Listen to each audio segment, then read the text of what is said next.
They say the past is buried, but in this story, it was drowned. Beneath the calm, glassy waters of lakes where families now boat and fish, entire black towns lie hidden, erased not by time, but by force. Imagine a thriving community of teachers, farmers, and children, only to watch the government arrive with promises of progress, then return with bulldozers and dynamite. Their homes were burned, their churches leveled, and when the earth could hold no more pain, the water rushed in. Whole histories vanished under waves that sparkle in the sunlight, hiding the ghosts of laughter, music, and dreams. This is the chilling truth of how America chose lakes over lives and silence over justice. The story of America is often told as a tale of expansion, growth, and progress. But beneath the shimmering surfaces of lakes where families now fish, swim, and camp out, lies a darker, hidden history, one buried under the water itself. Entire communities, particularly thriving black towns, were erased deliberately, their streets submerged, their churches drowned, and their legacies silenced in the name of progress. To understand how and why, we must go back to the beginning, to the period when black Americans were first building something uniquely theirs, only to watch it stolen away in slow, deliberate waves. The birth of black towns after the Civil War ended in 1865. Millions of freed African Americans faced a daunting question. Where do we go from here? The promise of freedom had come, but the reality was far from safe or secure. Hostility from white neighbors, systemic discrimination, and the looming threat of racial violence meant that even freedom was fragile. In response, many African Americans sought independence not only in spirit but in land ownership. Across the South and eventually across the country, they began purchasing plots, forming towns, and establishing thriving communities where black people could live free from constant harassment. These settlements became known as freedom towns or all-black towns. Places like Eatonville in Florida, Mound Bayou in Mississippi, and Tuskegee in Alabama began to flourish. They weren't just towns, they were sanctuaries. In these spaces, black doctors, teachers, and entrepreneurs could serve their communities without interference. They established schools when others denied their children an education. They built businesses when banks refused them loans. They elected leaders when outside governments dismissed their rights. These towns became a radical act of self-determination, but the very success of these towns made them a target. For many white leaders, the idea of self-sufficient black communities was not progress. It was a threat. Progress for whom? By the early 20th century, America was experiencing rapid industrial growth. Cities needed more electricity. Farmers demanded irrigation. Urban planners sought to expand leisure spaces for fishing, boating, and recreation. The solution they settled on was water, man-made lakes, reservoirs, and dams. On paper, these projects were sold as progress. They would provide hydroelectric power, protect cities from flooding, and offer recreational havens. But when engineers and government officials identified land to flood, it was not the empty, unused land they targeted. Too often it was black towns. Why? Because these communities lacked political power. They had no say in zoning boards, no representation in state houses, and no access to the legal protections that wealthier and whiter areas enjoyed. Displacing them was easy, and erasing them was convenient. One of the most infamous examples is Lake Lanier in Georgia. Today, it is one of the most visited lakes in the United States, with millions of tourists flocking there each year. But beneath its waters lie the remnants of a once thriving black community. In the early 1900s, Forsyth County had a growing population of black farmers, landowners, and businesses. But after racial violence, including one of the most brutal racial cleansings in American history, nearly every black resident was driven out. Decades later, when officials sought land to flood for Lake Lanier, they chose the very areas where black families had once owned homes, churches, and cemeteries. Entire farms were bought out for pennies on the dollar, or seized outright. Graves were dug up and moved, but many were left behind, swallowed by the rising waters. The thriving history of these communities was drowned, literally and figuratively, beneath a lake now marketed as a vacation spot. Lake Lanier is not unique. Throughout the 20th century, similar stories unfolded across the U.S. Oscarville, Georgia, a predominantly black town wiped away under Lake Lanier's waters. Kerr Lake, Virginia and North Carolina, submerged communities, with residents forced out, leaving behind farmlands and cemeteries. Lake Martin, Alabama, lands once owned by black sharecroppers flooded to build a reservoir for electricity. Lake Murray, South Carolina, entire communities evacuated, their schools and churches destroyed. In each case, black residents were displaced with little compensation. Promises of relocation or better opportunities rarely materialized. Many families who once owned thriving farms became renters or laborers in unfamiliar cities, stripped of generational wealth. The loss wasn't just physical land. It was generational progress. Land ownership represented more than just property. It was wealth, security, and legacy. Black families who lost their towns didn't just lose their homes. They lost businesses, schools, and cultural institutions. Imagine generations of farmers who had finally escaped the cycle of sharecropping, now forced to start over. Picture the church choirs silenced, their sanctuaries left to rot under the water. Think of the cemeteries where ancestors lay buried, their headstones submerged and forgotten. These weren't just random displacements, they were acts of erasure. And because the lakes that replaced them are still in use today, the history of these towns has been deliberately hidden. Tourists ski and swim where once there were homes, unaware that the water carries untold stories of resilience, destruction, and betrayal. Even now, some remnants remain. Divers in Lake Lanier have reported seeing old roads, submerged houses, and even eerie remnants of structures standing like ghosts beneath the waves. Fishermen sometimes snag their nets on what used to be barns and fences. Every ripple on the water is a reminder that something lies beneath, something the world has tried to forget. And yet, despite this hidden history, descendants of these communities still carry the memory. Family stories passed down through generations recall the land that was once theirs, the farms that once thrived, the churches that once rang with hymns. Their existence is proof that while the water drowned the towns, it could not drown the truth. The setup revealed how thriving black towns were deliberately targeted when America sought land for lakes and dams. But the tragedy deepens when we trace how these displacements unfolded. The betrayals, the excuses, the legal maneuvers, and the silencing of entire generations. This is the point where the story shifts from hidden history to deliberate injustice, showing how so-called progress came at the expense of erasure. The language of progress government officials rarely admitted that race played a role. Instead, they cloaked their actions in the polished language of development, public good, and modernization. They claimed these projects would bring electricity to the masses, water to farmers, and recreation to citizens. And while those benefits were real for some, they came at a devastating cost for others. The key tool was eminent domain, the government's power to take private land for public use. In theory, eminent domain required just compensation.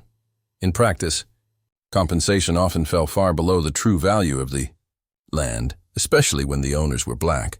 Families with limited access to legal protections or financial resources, officials would send letters announcing that a dam or reservoir was coming. Families were told they had weeks or months to sell their land. Offers were insultingly low, and resistance was nearly impossible. Courts sided with the state. Banks refused loans for relocation. Even when families fought, their homes were bulldozed, their farms flattened, and the waters rose anyway. The emotional cost of displacement, imagine generations of work vanishing overnight. A grandfather who had cleared fields with his bare hands now watched as surveyors marked his property for demolition. A mother who had buried her parents in the churchyard now faced the unthinkable, leaving their graves behind. Children were uprooted from schools and thrust into cities where racism was harsher, where opportunities were scarce, where the sense of community was gone. This wasn't just relocation, it was dispossession. Families were not just losing homes. They were being stripped of stability, of identity, of legacy. Oscarville, a haunting example. One of the clearest examples is Oscarville, Georgia, a thriving black town in Forsyth County. Founded in the late 1800s, Oscarville had churches, schools, and farms. but its history was shattered in 1912, when a white mob drove nearly all black residents out of the county in a wave of racial terror. Decades later, when Lake Lanier was constructed in the 1950s, the last physical traces of Oscarville disappeared beneath the water.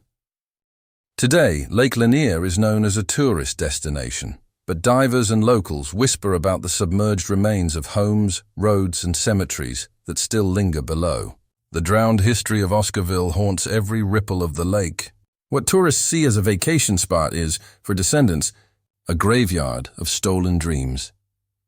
Other submerged communities, Oscarville's story is echoed across the nation. Seneca Village, New York.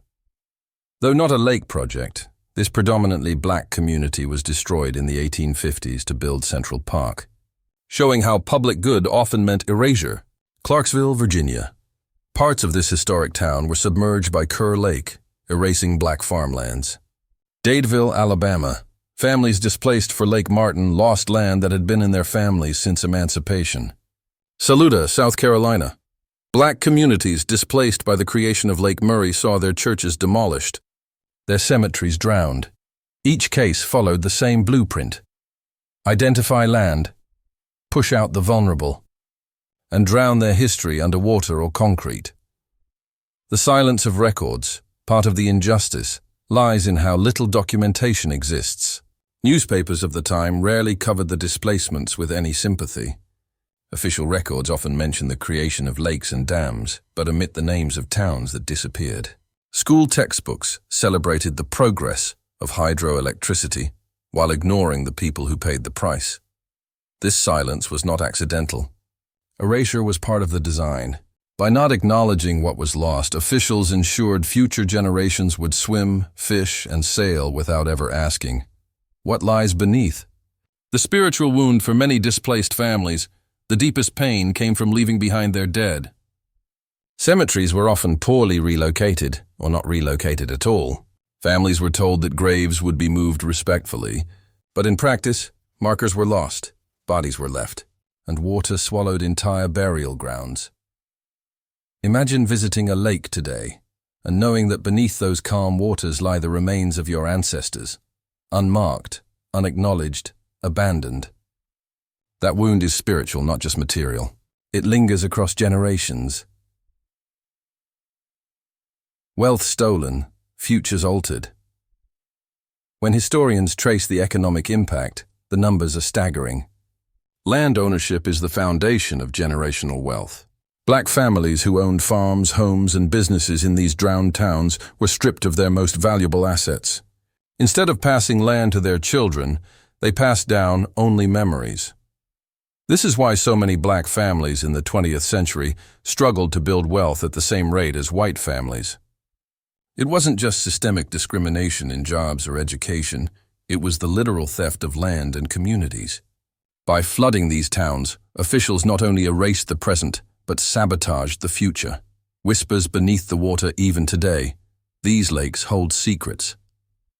Divers in Lake Lanier report running into eerie remnants, submerged streets, standing buildings, and even entire forests still rooted under the water.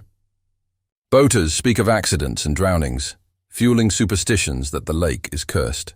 For descendants, those stories feel less like superstition and more like truth, a haunted landscape born of injustice.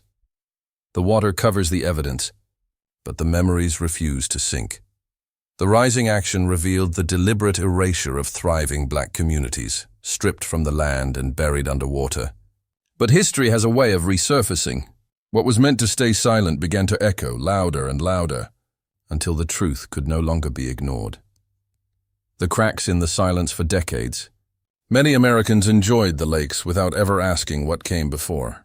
Fishermen cast lines, families camped, jet skis roared across waters that hid the remains of churches and schools. But silence is fragile. All it takes is one question, what was here before, to shatter it. That question began surfacing as descendants told their stories. Historians dug into records, and divers discovered haunting remnants below the surface. In places like Lake Lanier, whispers of Oscarville's destruction refused to die. Stories of bodies never relocated, of cemeteries swallowed by water, of homes intact beneath the waves. spread like wildfire. The lake that wouldn't rest, Lake Lanier, became infamous, not just for its popularity, but for its tragedies. Year after year, headlines told of drownings, accidents, and unexplained deaths. Locals began to whisper that the lake was cursed. But for descendants of Oscarville, the explanation was chillingly simple. A place built on injustice will never find peace. Divers reported swimming past submerged structures, walls still standing, trees still rooted, roads eerily visible beneath the murky depths. To them, it felt like swimming through a ghost town. And in a sense, that's exactly what it was. The water had not erased the past. It had only hidden it, waiting for those who dared to look closer. Descendants speak. By the late 20th and early 21st century, descendants of displaced families began demanding recognition. They told stories of grandparents who lost farms, of mothers who wept as bulldozers crushed their homes, of fathers who left behind graves they could never visit again. One descendant of Oscarville described her grandmother's grief.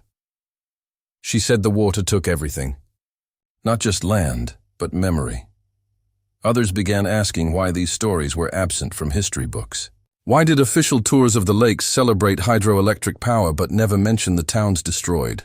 Why were the names of Oscarville, Seneca Village, and countless others spoken only in whispers? The silence began to crack wide open. Public exposure journalists started digging. Documentaries were produced. Social media brought stories once confined to family circles into public consciousness. What had been erased was now being resurrected. Maps resurfaced, showing towns that no longer existed. Property records revealed names of black families whose land was seized for pennies. Oral histories gave voice to what official records ignored. Suddenly, what had been buried underwater for decades was rising, like ghosts demanding justice. The confrontation with power. The climax of this story is not a single dramatic showdown, but a reckoning. The confrontation between descendants demanding truth and institutions that long denied it. Lake authorities were pressed with uncomfortable questions. Why weren't families compensated fairly? Why were cemeteries left behind? Why isn't this history publicly acknowledged? In city council meetings and state legislatures, debates sparked. Some officials tried to dismiss the demands as too long ago.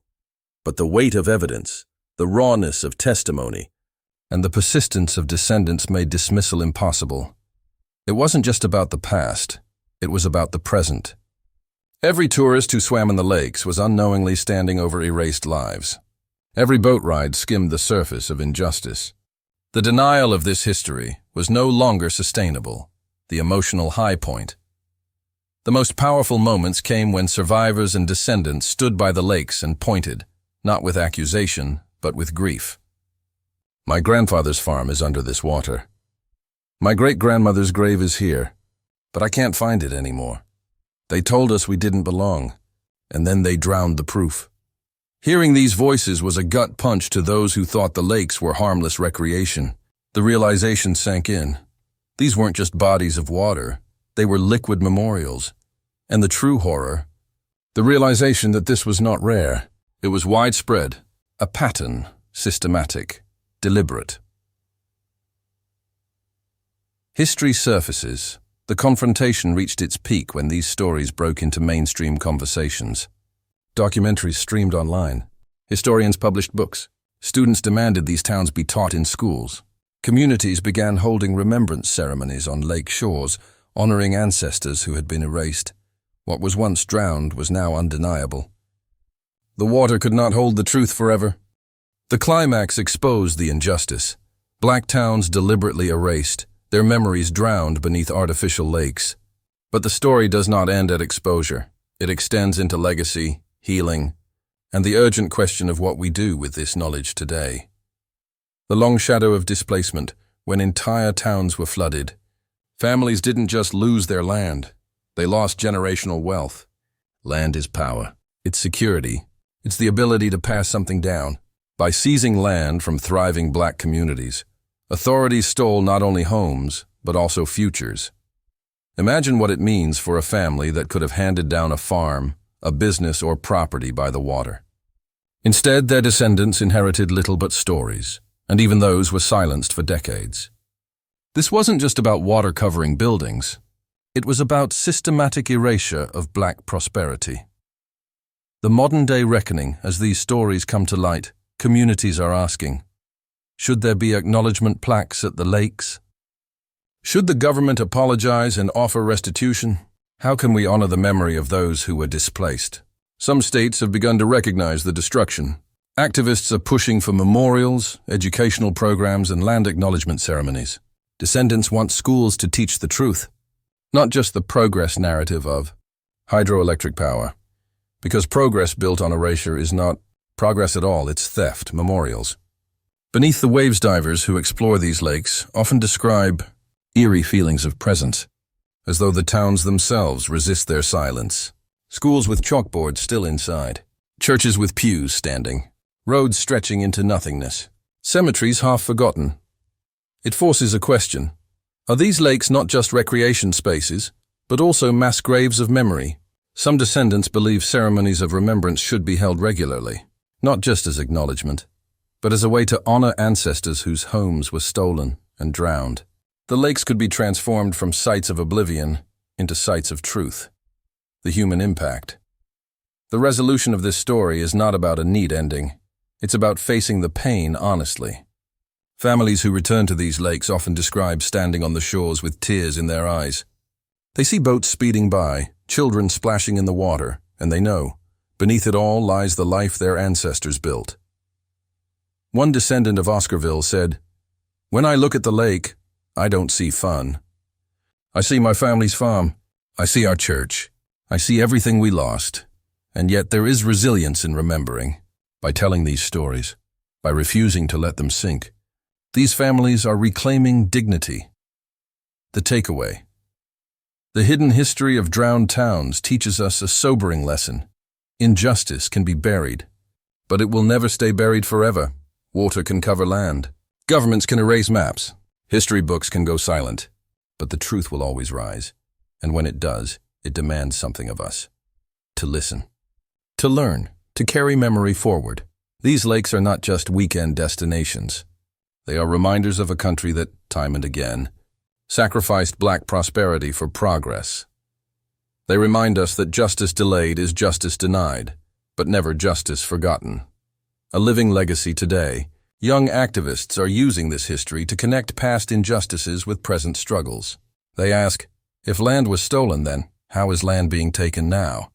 From gentrification to environmental racism, the echoes are undeniable. The act of remembering becomes an act of resistance. Each time someone says the name Oscarville Seneca Village, or countless others, they are pulling history back from the depths. A call to memory. The resolution of this story is not about closing the book. It's about opening our eyes. The drowned towns still exist beneath the waves. Their buildings crumble slowly. Their cemeteries rest in silence. Their voices echo in the stories of descendants. To stand by these lakes today is to stand at the intersection of joy and grief. The laughter of swimmers collides with the sorrow of memory. And in that collision we are reminded, progress without justice is nothing but theft. Final impact, what was meant to be forgotten is now being remembered. What was drowned is resurfacing. The names, the families, the legacies, they are rising, like ghosts who will not rest until the truth is known. And perhaps that is the greatest justice of all. The refusal of silence. The insistence of memory, the power of truth breaking through water, demanding to be seen. Because history is not gone. It is right there, beneath the surface, waiting for us to look.